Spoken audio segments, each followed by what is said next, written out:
Customer stated no shower pressure. Well, let's check it out.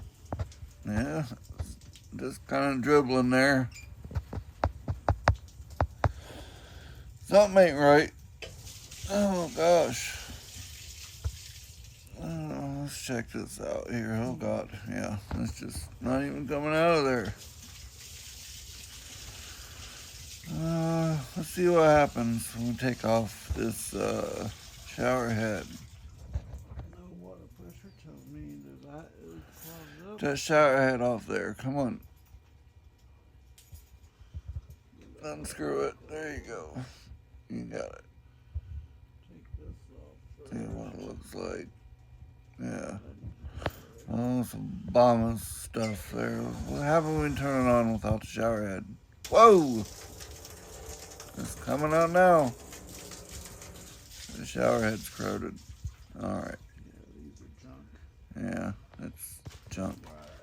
Right. So we're back with a new one.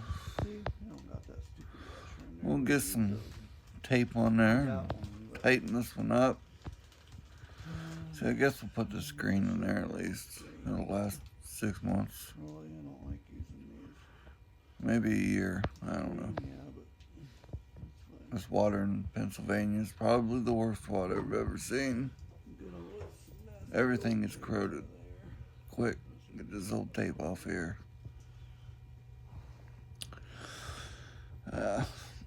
Like 3 layers of tape on that thing. Surprised we even unscrewed it.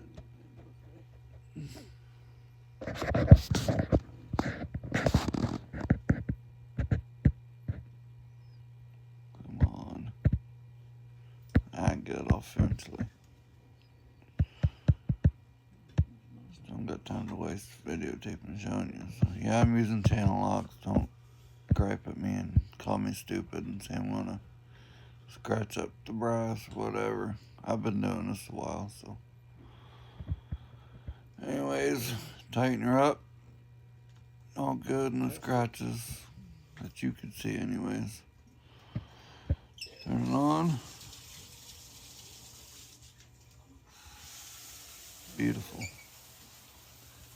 We got good pressure and hot water.